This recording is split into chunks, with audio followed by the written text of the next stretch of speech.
के स्वरूप में अपने आसक्ति होनो या उनको भजन करनो, ये ही हमारे लिए फल रूप है। और अगर ऐसे स्वरूप में कोई हीनता लावे या कोई ऐसा सोचे कि अरे ठाकुर जी कोई ऐसे स्वरूप में थोड़ी आवे या ठाकुर जी ऐसे कार्य थोड़ी करें, ऐसा करके जो अभाव लेके आवे, वो अभाव होनो, वो मतलब वो जीव जो अभाव ला रहे है वो अधम है। ऐसो यहाँ पे श्री आचार्य जी ने बताया कि ठाकुर जी को जो जो भी स्वरूप ठाकुर जी धारण कर रहे हैं, जैसे अपन ने कल कही थी कि जैसे आप नरसिंह अवतार आप प्रकट भय, वामन अवतार सो आप प्रकट भय, श्री रामचंद्र जी के स्वरूप में आप प्रकट भय, और फिर आप पूर्ण पुरुषोत्तम श्री कृष्ण चंद्र के रूप में भी आप प्रकट भय। तो यहाँ में कोई सा भी प्राकृत रूप, ये सब प्राकृत रूप में ही दिखे गए हैं। तो प्राकृत रूप में भी देखने के बाद भी अगर हम उन्हीं स्वरूप को भज रहे हैं और वो ही भजवे योग्य है, यो कहे हैं यहाँ पे, तो ऐसे स्वरूप को भजनो ये ही हमारे लिए फल है। यानी ठाकुर जी के स्वरूप में कहीं भी अपन को अभाव नहीं लाना चाहिए, ऐसा प्रकार यहाँ पे बतायो है। और वाके बाद बतायो कि ब्रह्मा जी ने ठाकुर जी को क्या तो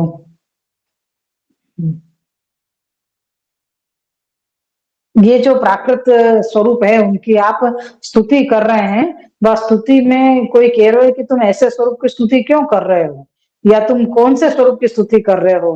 तो ठाकुर जी के स्वरूप का वर्णन किया तो कि ठाकुर जी जो है मेघ श्याम स्वरूप आपको वर्ण है, और जैसे काले बादल के बीच में जब बिजली चमके तो वो पीले रंग को मतलब आपको दिखे अपन को, तो ऐसे रंग को पीताम्बर ठाकुर जी ने धारण कियो है। गुंजा फल को माला धारण करी है, फिर वनमाला धारण करी हुई है, वासु आप सुशोभित है। फिर श्री मस्तक पे आपने मोर पंख धारण कियो है, वासु आपको पूरा मुखारविंद ने बहुत सुशोभित हो रहे है, या मुखारविंद एकदम लावण्यमय लग रहे है। और आपके श्रीहस्त में दही भात को कोर है, और कमर पे यानी पेट के पास जो पीताम्बर बांध रखे है, वहां पे आपने बंसरी छुपा मतलब बंसरी आपने खोस रखी है। तो ऐसा जो स्वरूप है, ऐसे स्वरूप की स्तुति ब्रह्मा जी कर रहे हैं। तो वह स्वरूप के लिए अपन को यहाँ पे बताया गया था कि ये प्राकृत स्वरूप जो दिख रहे होते हैं, जैसे हम तो अपन एक दूसरे को देख सके, ऐसे जब ठाकुर जी साक्षात प्रकट हुए और वह समय में जब आपने ये लीला करी है, तो वहां में पूर्ण भाव आप अपन को होना चाहिए, और ये ही अपने लिए फल बताया गया है। और उनकी ही स्तुति यहाँ पे श्री ब्रह्मा जी कर रहे हैं। यहाँ पे अपन या दूसरो श्लोक अपने यहाँ पे पूरा भयो तो कल आज आगे ले में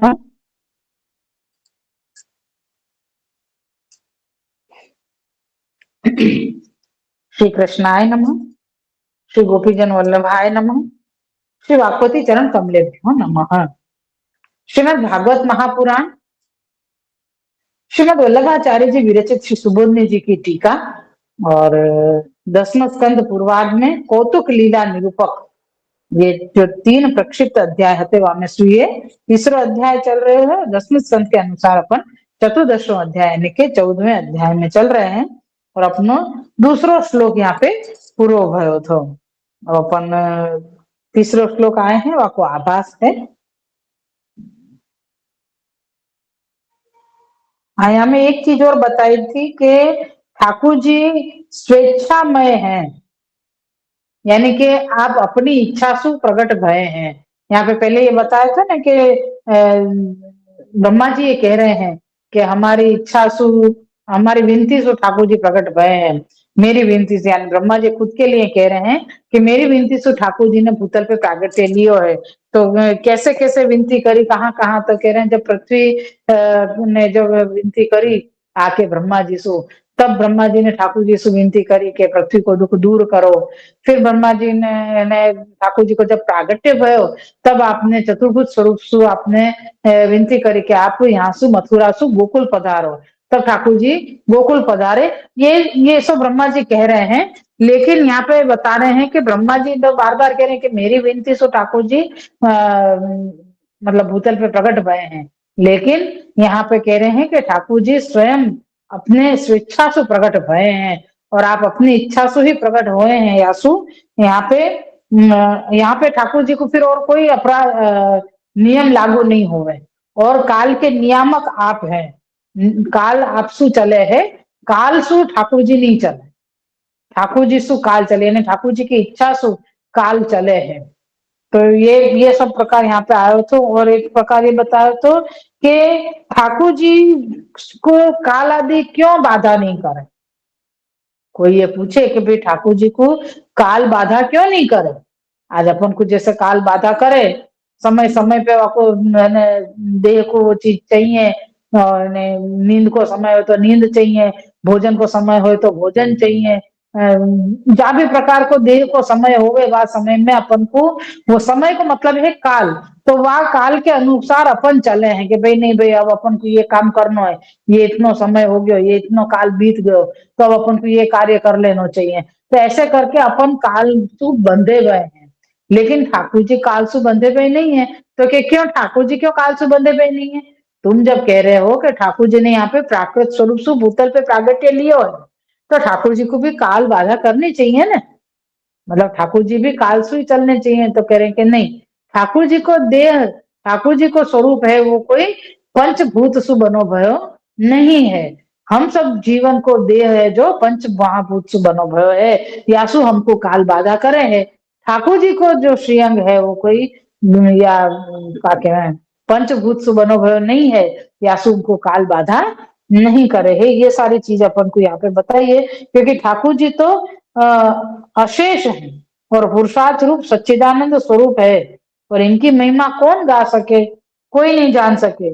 यद्यपि जो भी जाको भी ये प्रतीत होवे, जो भी प्रतीति न होने से उसको पृथक फल रूप से वर्णन किया गया है।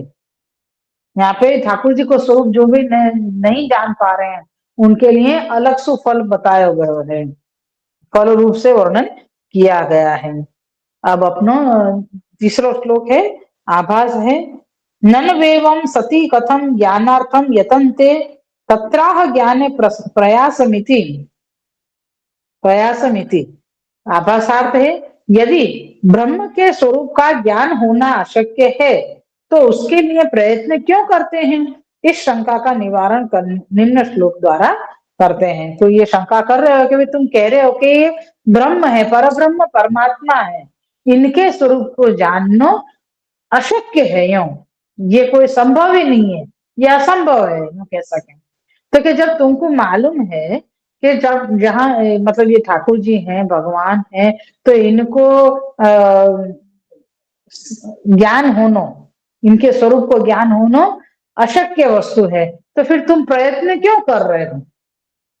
तुम इनको पावे के लिए या उनको समझने के लिए तुम प्रयत्न कर ही क्यों रहे हो, जब तुमको मालूम है कि ये प्राप्त नहीं होंगे। तो वाक्य उत्तर में ये आगे को अपन को तीसरा श्लोक बताया गया है। श्लोक है, ज्ञाने प्रयास मुदपास्य नमंत एव जीवंती सन्मुख रेताम भगवदीया भवदीय वार्ताम स्थाने स्थिता श्रुतिगताम तनुवांग मनोवीर्ये प्रायो प्रायसोजित जीतोप्यसिते त्रिलोक्याम।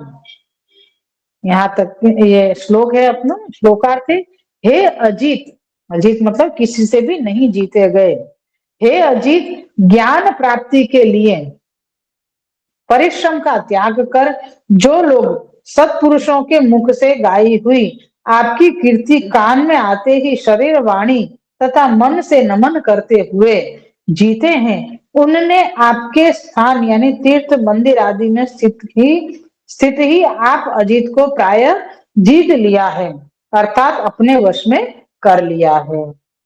यहाँ पे कह रहे हैं कि आप अजीत हो, आपको कोई पा नहीं सके या आपसे कोई जीत नहीं सके, यूं अपन कह सके। तो कह रहे हैं कि क्योंकि ज्ञान प्राप्ति के लिए जिनने परिश्रम कियो है, ऐसे जो सत्पुरुष हैं, उनके मुख से गाई हुई कीर्ति, यानी कि ठाकुर जी के जो गुणगान जो सत्पुरुषन के मुख से हमने सुने हैं, तो सुनते के साथ हमारे शरीर में, वाणी में, और हम आते ही शरीर और वाणी मन से हम ठाकुर जी को नमन कर रहे हैं।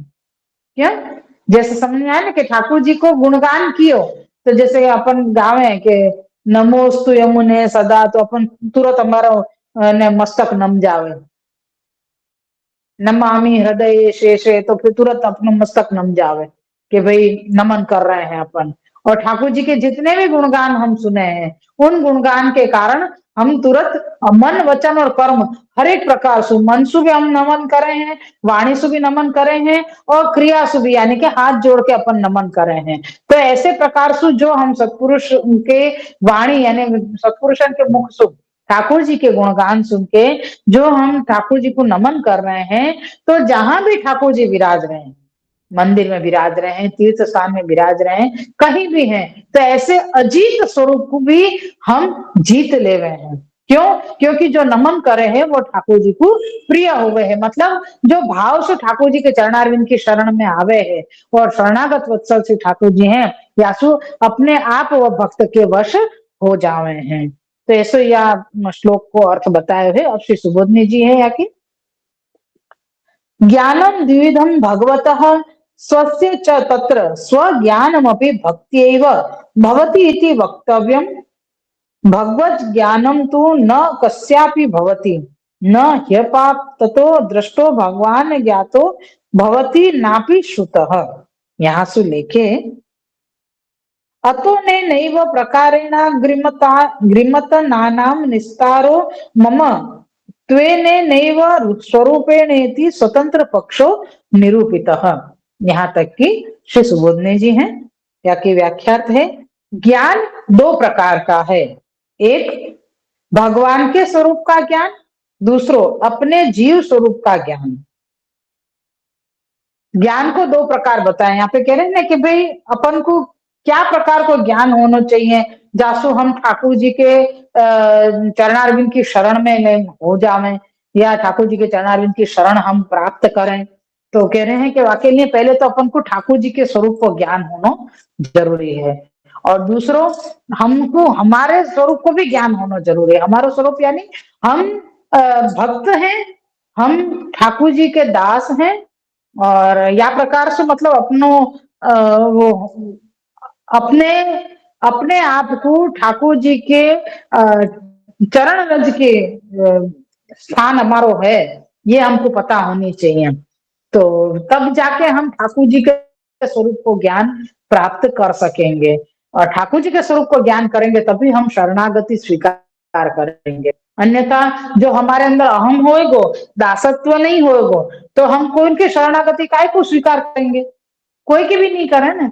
अरे भाई हमको सब आवे है, या हम सब कछु करवे में समर्थ हैं, तो हमको कोई की भी शरणागति नहीं लेनी है। लेकिन अगर जीव ये विचार करेगो कि हम दास हैं, या हम सेवक हैं, हम भक्त हैं, तो अपने आप ठाकुर जी के सम्मुख में अपनो मस्तक नम जाएगो। ये प्रकार यहाँ पे बता रहे हैं, यहाँ से कह रहे हैं कि भगवान के स्वरूप को ज्ञान होना, और दूसरा है खुद के जीव को स्वरूप को ज्ञान होना। इन दोनों में अपने जीव स्वरूप का ज्ञान भी भक्ति से प्राप्त होता है। भगवान के स्वरूप का ज्ञान तो किसी को भी नहीं होता है, कारण कि भगवान के दर्शन से व उनके स्वरूप का वर्णन श्रवण करने मात्र से उसका पूरा ज्ञान नहीं होता है। यहाँ पे ये कह रहे हैं ना कि ठाकुर जी के भगवान को ज्ञान, भगवान के स्वरूप को ज्ञान होना चाहिए। तो भगवान के स्वरूप को ज्ञान तो कोई सहज वस्तु नहीं है कि हो जावे, जाकी इच्छा हो वाको स्वरूप को ज्ञान हो जावे, ऐसा तो है नहीं। तो कह रहे हैं कि यहाँ पे कि ठाकुर जी के भगवान के स्वरूप को ज्ञान होनो ये कोई सहज वस्तु नहीं है। क्यों? क्योंकि मान लो कि अपन ने दर्शन किए ठाकुर जी के, या कोई ने हमको कुछ वर्णन सुनायो, तो हमका ठाकुर जी के पूर्ण स्वरूप को हमको ज्ञान हो गया, तो कि नहीं, ऐसे पूर्ण स्वरूप को ज्ञान नहीं हो सके। भक्ति से भी तत्व हृदय में आ जाता है, उससे प्रवेश उपयोगी जितना ज्ञान अपेक्षित है उतना ज्ञान हो जाता है। अतः ज्ञान के लिए परिश्रम करना छोड़कर देश के दोष विघ्न कारक न हो, इसलिए आपके द्वारका आदि स्थानों में स्थित अथवा जहां कहीं भी स्थिति सत्पुरुषों के द्वारा कही गई भगवान की कथा जब अपने काम में आती है, तब शरीर वाणी और मन आपको आपको ही प्रणाम करते हुए जो लोग जीवित रहते हैं वे पहले से ही प्रसिद्ध हैं। बहुत लंबो वाक्य है तो, लेकिन समझ को वो है हमें कि अपन अपनी इच्छा से कभी भी ठाकुर जी के स्वरूप को नहीं जान सकेंगे। हम ये विचार करें कि भाई हमने विचार कर लिया कि हमको ठाकुर जी को स्वरूप जानना है, तो हमने दर्शन कर लिए, पुस्तक वाचन कर लिए हमने, और आजकल तो पुस्तक भी वांचने को कोई की फुर्सत नहीं है। टीवी चला दियो, टीवी में मैंने कथाएं आ रही हैं, बाल के भी मैंने कृपा करे हैं तो चल रहे हैं वचनामृत। और वचनामृत में से तुमने कितनों सुनियो और कितनों ग्रहण कियो, जब तक तुम अपने हृदय से विचार करके अपने श्रवण को ध्यान में रख के तुम नहीं सुनोगे, जब तक तुमको ये चीज समझ में ही नहीं आएगी। अब पहली वस्तु तो यहाँ पे अपन को ये समझनी है कि अपन को ये सारी ज्ञान की बातें क्यों आ रही हैं। अपन लोग तो अच्छो बोलो ठाकुर जी जो छाक लीला कर रहे थे वो वर्णन चल रहा था, और ये बीच में इतने सारा ज्ञान कहां से आ गया, ज्ञान कहां से आ गया बताओ। क्योंकि हम ब्रह्मा जी स्तुति कर रहे हैं, और ब्रह्मा जी स्तुति करेंगे तो आ तो वो पर ब्रह्म परमात्मा को ही स्वरूप बताएंगे, और ये सब अपने अपने सब परे जावे, सब अपने माता के ऊपर तो जावे। लेकिन या को इतना ही समझना जरूरी है कि ठाकुर जी के स्वरूप को अगर अपन को ज्ञान करना है, तो जैसे यहाँ पे बता रहे हैं कि सत्पुरुषन के मुख सुन, जब अपन कथा सुने हैं, सत्पुरुषन के मुख से जब अपन कथा श्रवण करे हैं, तब जो ठाकुर जी को स्वरूप हमको समझावे में आवे है, तो वो स्वरूप को ज्ञान हमको होवे है, तब हम इतने गदगद हो जावे कि हम ठाकुर जी को अपने हृदय सु, वाणी सु और अपने देह सु दंडवत करे हैं, और दंडवत करे हैं ने तो स्वरूप अपने हृदय में विराजमान हुए हैं, और जब ये स्वरूप हृदय में विराजमान हुए हैं तब ही जीवित रहने के लिए पहले से ही प्रसिद्ध है। जो लोग जीवित रहते हैं वे पहले से ही प्रसिद्ध हैं, यानी कि जिनने ठाकुर जी के चरणारविंद में या प्रकार सु दंडवत करे हैं और शरण स्वीकार करी है, वो ही जीवित रहने के लिए, यानी उनको स्थान स्थिति वालों है, जो यहाँ पे कह सकें। तो बहुत क्या कहें, उन्होंने अजीत यानी आपको भी जीत लिया है। यह एक ही सरल मार्ग सबके लिए पुरुषार्थ सिद्ध करने वाला प्रसिद्ध है। आरंभ में ही आपके स्थान में रहने वाले को भोजन आदि का कष्ट नहीं होता है, यह स्वतः सिद्ध है। यहाँ पे बता रहे हैं कि ठाकुर जी के चरणारविंद के शरण में जो आए भय जीव हैं, जो भक्त हैं, उनको कोई भी प्रकार को कष्ट नहीं होवे, ऐसे यहाँ पे बता रहे हैं। तो कह रहे हैं कि सबसे पहले कह रहे हैं कि भोजन आदि को कष्ट नहीं होवे, तो सब स्वतः सिद्ध हो जावे। जैसे सत्पुरुष सर्वत्र भगवत आज्ञा से परिभ्रमण करते हैं। कौन?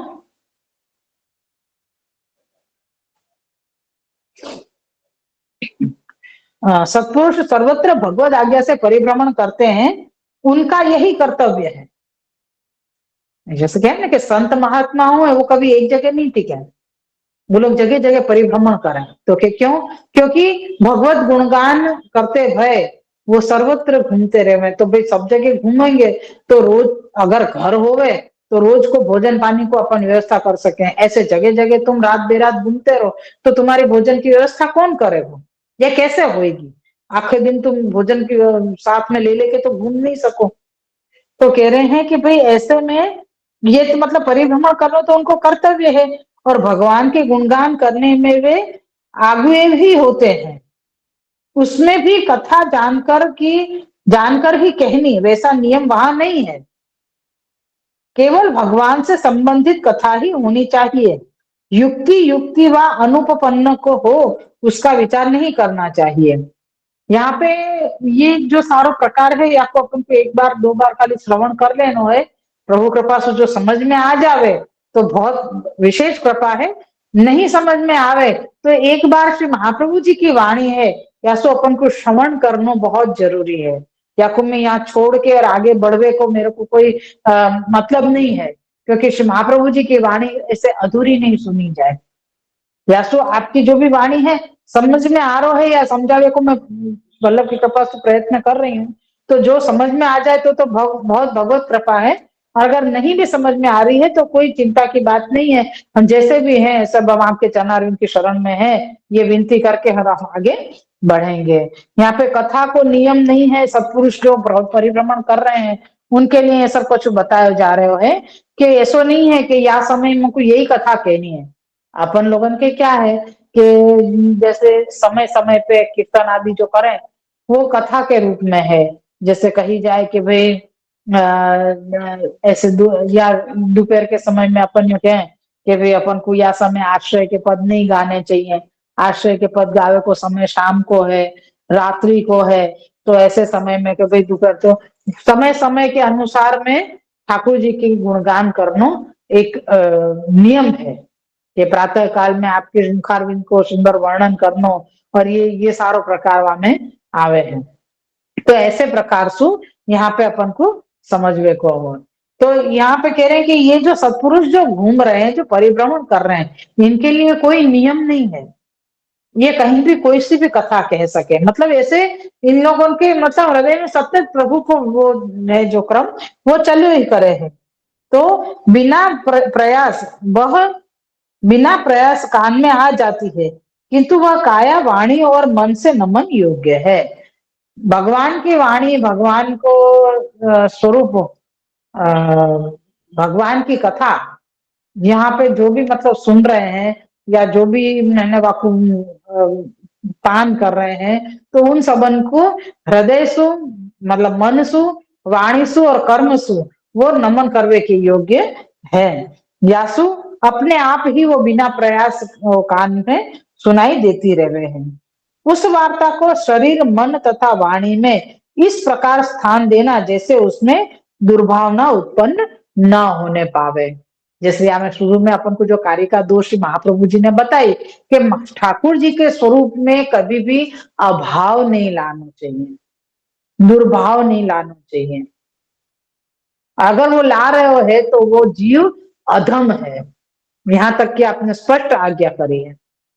तो अपन को यहाँ पे यही बता रहे हैं या समय भी कि भगवान की वाणी, भगवान की कथा को अपने हृदय में या प्रकार से जगह दो ताकि अपन को कहीं भी ठाकुर जी की लीला में अभाव नहीं आ जावे। तो उसके विरुद्ध विचार न करने चाहिए, इतना ही कृत्य है। हमको कभी भी ठाकुर जी की लीला के विरुद्ध विचार नहीं करना चाहिए।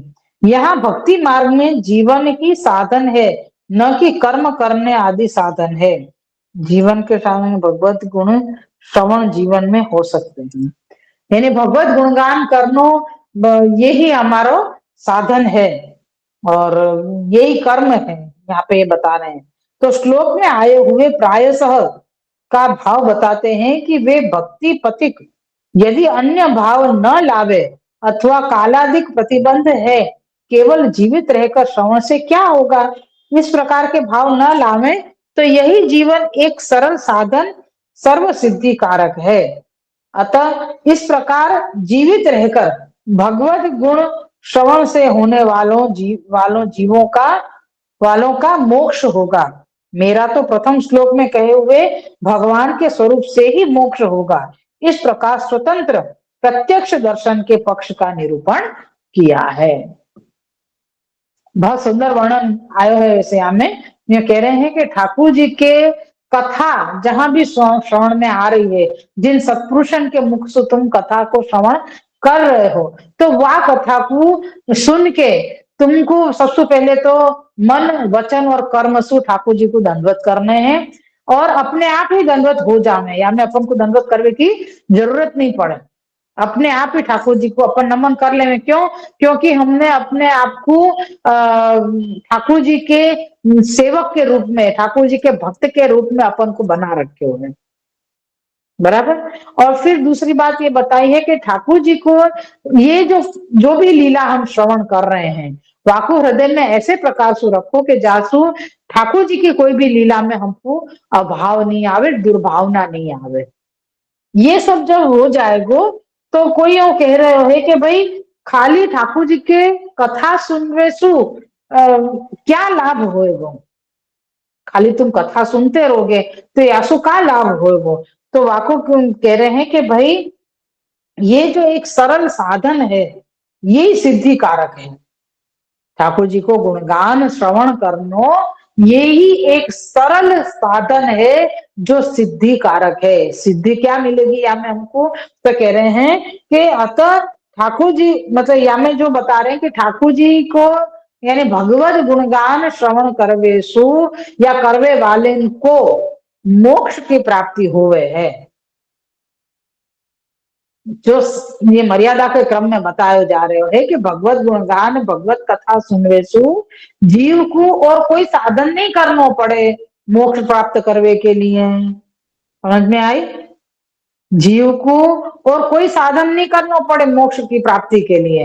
वो सत्पुरुषन के मुक्षु अगर कथा श्रवण कर रहे हैं और वह श्रवण करवे में उनके हृदय में भी वो ठाकुर जी की लीला को ऐसे प्रकार से स्थिति दी है कि जासु उनको अभाव ना आवे और सतत उनको नमन करते रहे हैं, तो ऐसे जो जीव हैं उनको मोक्ष की प्राप्ति होवे है।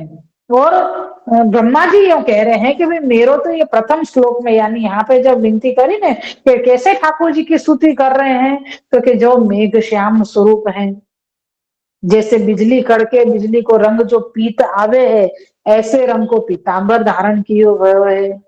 फिर गुंजामाला धरी हुई है, फिर वनमाला सुशोभित हो रहे हैं और आपने मोर चंद्रिका धारण कर रखी है, वासु आपको मुखारबिंद खूब सुंदर लग रहे हो है। तो ऐसे करके आपको पूरा जो वर्णन कियो, जो कटी में बंसी धारण कर रखी है, उन सबको स्वरूप को जो वर्णन कियो, ब्रह्मा जी कह रहे हैं मेरो तो वहां श्लोक के समय में मेरो तो उद्धार हो गयो, मोक्ष हो गयो।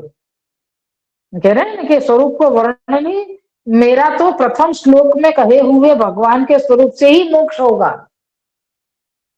इस प्रकार स्वतंत्र यानी प्रत्यक्ष दर्शन के पक्ष का निरूपण किया। ब्रह्मा जी प्रत्यक्ष दर्शन कर रहे हैं ना ठाकुर जी के, तो दर्शन कैसे किए? जो अभी अपन ने बताया मेघ श्याम स्वरूप को वर्णन, तो या प्रकार से उनको स्वरूप के दर्शन करते भय और स्तुति भी कर रहे हैं ठाकुर जी की और नमन भी करते जा रहे हैं। यहाँ पे ये अपनो तीसरो श्लोक पूरा भयो। कछु कछु तो समझ में आ गई होगी थोड़ी बहुत कि ब्रह्मा जी यहाँ पे क्या बताना चाह रहे हैं कि ज्ञान होना जरूरी है। कैसो ज्ञान होना जरूरी है? तो कि एक तो ठाकुर जी के स्वरूप को ज्ञान होना जरूरी है और एक जीव को अपनो खुद को ज्ञान होना जरूरी है। अब यहाँ पे जीव को अपने स्वरूप को ज्ञान कब हुए? जब वो भगवत गुणगान सुने। तो भगवत गुणगान सुनने को प्रकार बताए तो कि भाई कैसो प्रकार है? तो कह रहे हैं कि जो सत्पुरुषन के मुख से अपन सुने भगवत गुणगान, तो अपने आप अपनो हृदय ठाकुर जी की तरफ अपनो मस्तक नम जावे और जब वो होवे है तब ठाकुर जी को अपन हृदय में पधरावे हैं, ठाकुर जी की लीला को भी अपन हृदय में धारण करे हैं और वहां में कभी अभाव ना आवे, ऐसे प्रकार से हम अपने स्वरूप आपके स्वरूप को अपन धारण करे हैं। तो ऐसे जो लोग हैं, ऐसे जो भक्त हैं जिनने ठाकुर जी के स्वरूप को अपने हृदय में धारण कर रखे हैं, ठाकुर जी के कथान को श्रवण कर रहे हैं, तो ऐसे जो भक्त हैं उनको मोक्ष निश्चित है, मतलब मोक्ष हो जावे है। लेकिन यहाँ पे ब्रह्मा जी यूं कह रहे हैं कि मेरो तो ठाकुर जी के स्वरूप को जब मैंने वर्णन कियो वाही श्लोक से मेरो तो मोक्ष प्राप्त होएगो। ये तीसरो श्लोक यहाँ पे पूरा भयो है। चौथे श्लोक का आभास है, ये तु पुनः स्वर ज्ञानार्थम यतन्ते तेन च पुरुषार्थम साधयितुम ते भ्रांता एवेत्याह श्रेयः श्रुति मिति। आभासात है, जो लोग आत्मज्ञान प्राप्ति के लिए प्रयत्न करते हैं और उससे पुरुषार्थ सिद्ध करने के लिए प्रयास करते हैं, वे भ्रांत हैं। भ्रांत है मतलब भूले हुए हैं, भटके हुए हैं। यह निम्न श्लोक में दृष्टांत देकर समझाते हैं। श्लोक चौथो है, श्रेयः श्रुतिं भक्ति मुदस्य ते विभो यतन्ति ये केवल बोध लब्धये तेषामसौ क्लेशल एष एव शिष्यते नान्यद यथा स्थूल स्थूल तुषावधाति नाम। श्लोकार्थ है, हे विभो, कल्याण के प्रवाह को प्रकट करने वाली आपकी भक्ति को छोड़कर जो लोग केवल आत्मबोध की प्राप्ति के लिए क्लेश करते हैं, उनको केवल यह क्लेश ही फल रूप में प्राप्त होता है। जैसे भूसा कूटने वाले को दुख के अतिरिक्त कोई लाभ नहीं है। बहुत सुंदर दृष्टांत भी दिया है और बहुत सुंदर बात कही। अपन श्री सुबोधनी जी की व्याख्या में ही अपन साथ में समझेंगे।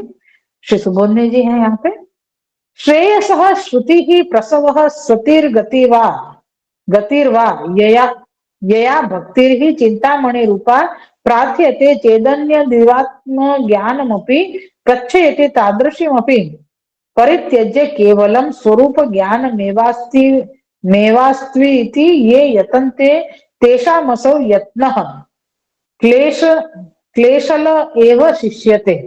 यहाँ से लेके अतः सत्वर मूर्तेर स्वीकारे सत्वा भावाच्छुद्धि ज्ञानादिकम न भवत्येव मूढ़्यात् प्रवृत्ताः क्लिष्टा एव भवन्ति त्या विवादम। यहाँ तक कि श्री सुबोधनी जी हैं। व्याख्यार्थ है या तो, जिससे कल्याण के झरने बह रहे हैं, ऐसी चिंतामणि रूप से आत्मज्ञान की प्राप्ति होती है। उसको त्याग कर केवल यही चाहते हैं कि स्वरूप का ज्ञान ही हो। इस प्रकार जो लोग प्रयत्न करते हैं, उनका यह प्रयत्न केवल क्लेश कारक ही होता है। यहाँ पे बता रहे हैं कि ठाकुर जी तो चिंतामणि है, यहाँ पे कि जहां सु कल्याण यानी उद्धार करवे के झरना बह रहे हैं, यानी ये जो भगवत कथा रस जो बह रहे है वो उद्धार करवे के लिए, कल्याण जीव को कल्याण करवे के लिए बह रहे हैं। क्यों? क्योंकि ठाकुर जी चिंतामणि बताए हैं यहाँ पे। तो आत्मज्ञान की प्राप्ति होती है तो उसको त्याग कर केवल यही चाहते हैं कि स्वरूप का ज्ञान ही हो। यहाँ पे जो आत्म कल्याण करने की जो सोचे हैं ना लोग बाग, जैसे मोक्ष के लिए इच्छा कर रहे हैं, ऐसे ही आत्म मुक्ति, आत्म ज्ञान के लिए भी लोग बाग प्रयत्नशील रहे हैं। मर्यादा को प्रकार है ये सारो कि आत्मज्ञान होना जरूरी यासु समझे हैं कि आत्मज्ञान होवे सु क्या होगो कि आत्मज्ञान ही प्राप्त करे हैं, वहां में फिर उनको फल नहीं प्राप्त होवे। फल को मतलब यहाँ पे क्या बता रहे हैं कि जैसे क्लेश के अतिरिक्त कुछ भी फल नहीं मिलता है, तो वे क्लेश ही क्यों मिले? तो उस प्रयत्न से मुख्य फल नहीं होगा, किंतु गौण फल तो मिलेगा। इस शंका निवारणार्थ कहते हैं कि दूसरा प्रासंगिक फल भी नहीं होता है। तपस्यादि प्रयत्न करने से दूसरे फल की सिद्धि क्यों नहीं होगी, अथवा अंतःकरण की शुद्धि तो होगी? इसके उत्तर में कहते हैं कि जैसे भूसा कूटने से किसी प्रकार का फल तो नहीं मिलता है, किंतु वह भूसा ही नष्ट हो जाता है। और यहाँ पे अपन को दृष्टांत दियो है भूसा को। यहाँ पे समझा रहे हैं कि ठाकुर जी को जो ज्ञान है, वह ज्ञान को हम क्या प्रकार से समझ रहे हैं। ठाकुर जी को जो स्वरूप को ज्ञान बताया है, तो वह स्वरूप को हम क्या समझ रहे हैं, क्या प्रकार से हम समझने की कोशिश कर रहे हैं। क्योंकि ठाकुर जी को दर्शन, ठाकुर जी को गुणगान, ये सब कुछ उद्धार करने में समर्थ है, या में कहीं शंका ही नहीं कि ठाकुर जी उद्धार नहीं करेंगे। ठाकुर जी उद्धार करेंगे, क्योंकि आपको नाम लेना मात्र ही उद्धार करवे को, कल्याण करवे को समर्थ है, करवे को समर्थ है। तो यहाँ पे कह रहे हैं कि लेकिन तुम केवल आत्मज्ञान की प्राप्ति करोगे, तुम केवल आत्मज्ञान की प्राप्ति करोगे, तो वहां पे तुमको सिर्फ क्लेश ही होगा। और आत्मज्ञान प्राप्त करने के लिए लोग क्या करें? यानी कहा है कि एक के अंदर एक के अंदर एक के अंदर इतने सारे सवाल खड़े हो रहे हैं बार बार, तो वो सवालों को समझना और वाक्य ही द्वारा अपन को जवाब मिलेंगे, तभी अपन को ये चीज समझ में आएगी। अब आत्मज्ञान कैसे प्राप्त की हो जाए, अपन ये सोचो। वे आत्मज्ञान प्राप्त करने के लिए हमको सिद्धि प्राप्त करनी पड़े, और सिद्धि प्राप्त करने के लिए हमको तप करना पड़े। हम तप करेंगे तो तप कैसे करो जाए? ऐसा तो नहीं है नहीं 1 घंटा तप कर लियो, 2 घंटा तप कर लियो, ऐसे तो नहीं ठाकुर जी को ज्ञान हो जाए अपन को। तो हम क्या करेंगे? हम अपने आप को कष्ट दे रहे हैं, हम अपने आप को कष्ट दे रहे हैं, और भूखे रह रहे हैं, प्यासे रह रहे हैं,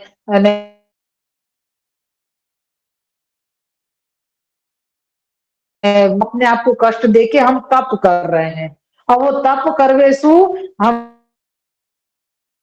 आत्म प्राप्ति तो ना हुई वो तो पता नहीं, लेकिन जो आत्मज्ञान की प्राप्ति हुई भी सही तो यहाँ क्यों? क्योंकि हमको स्वरूपानंद नहीं मिले है यहाँ पे। यहाँ पे सिर्फ आत्मज्ञान भयो कि ठाकुर जी हृदय में विराज है, और हृदय में विराज की हमको हमारे ऊपर कृपा करे हैं। तो भाई वो कृपा कौन सी है? जो ठाकुर जी हृदय में विराज के हमारे पे कृपा करे हैं, वो कृपा कौन सी है? या सिर्फ हमको ये समझ लेना चाहिए कि ठाकुर जी हमारे हृदय में विराजे हैं, तो वही मतलब वही हमारा आत्म आत्म ज्ञान हो गया। हमारा आत्मज्ञान क्या हो गया कि ठाकुर जी हमारे हृदय में विराज रहे हैं, या हमने ठाकुर जी के विराजने के लिए हृदय में आत्मा में स्थान कर दियो, या आत्मा और परमात्मा में आत्मा कभी मरे नहीं है। ऐसे सब प्रकार को जो आत्मज्ञान है, यासु हमको ठाकुर जी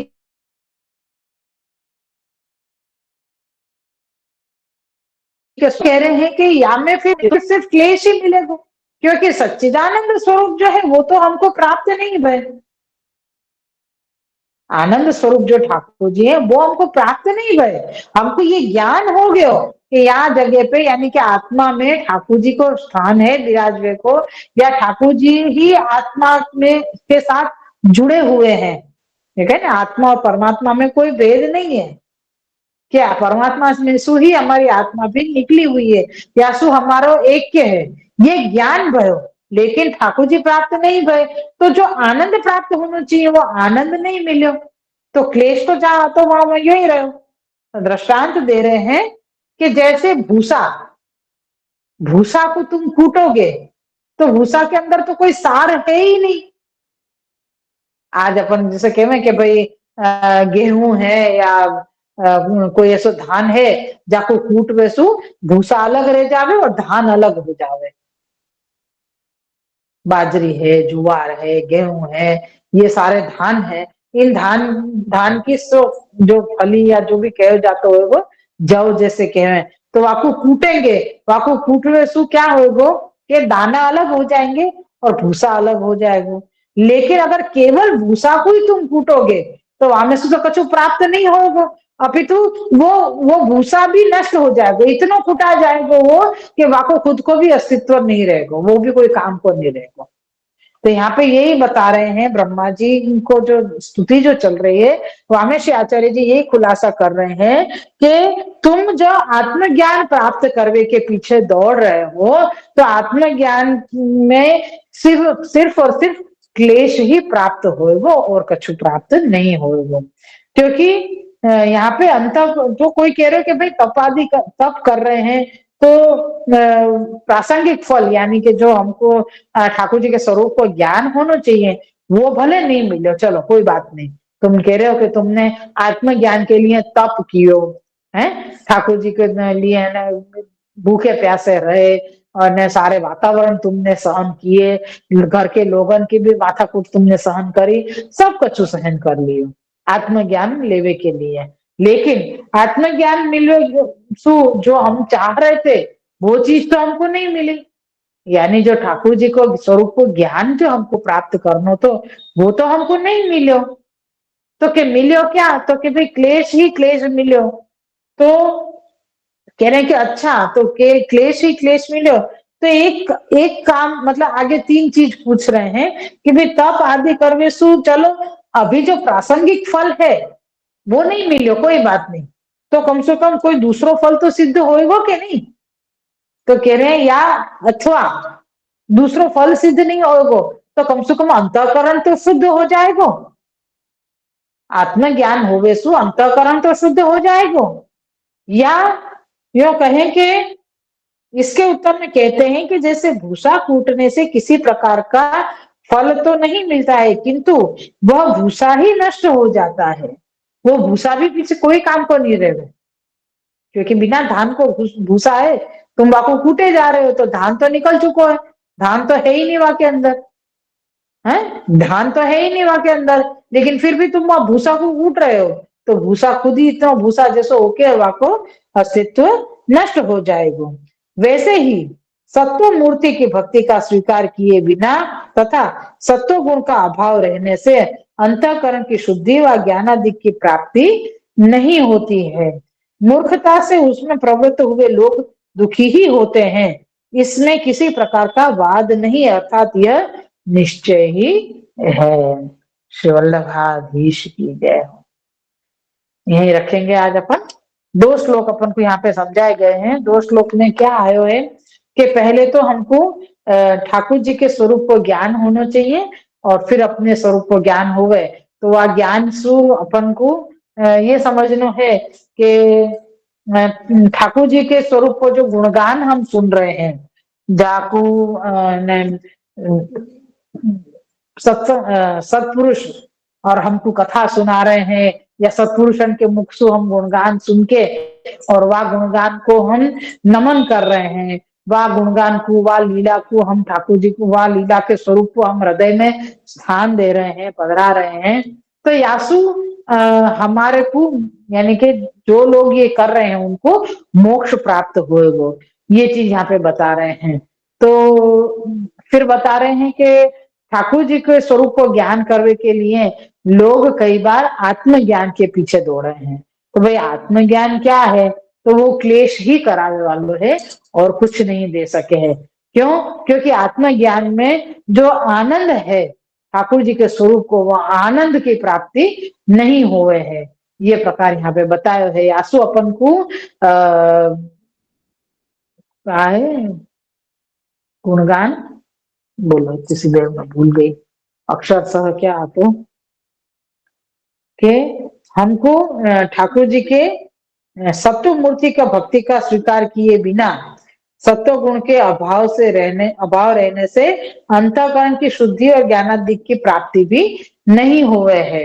यानी यहाँ पे कह रहे हैं कि ठाकुर जी का स्वरूप जब अपने हृदय में स्थित नहीं हुए तो हमको ये कछु भी प्राप्त नहीं हुए, क्या तो कि हमारा अंतःकरण भी शुद्ध नहीं हुए है और ज्ञानादिक भी प्राप्त नहीं हुए हैं। यासु मूर्खता से उसमें प्रवृत्त हुए, यानी भूसा कूटवे के ने जो प्रवृत्त भयो है, ऐसा जो जीव है वाको दुख के सिवाय और कुछ भी प्राप्त नहीं हुए है।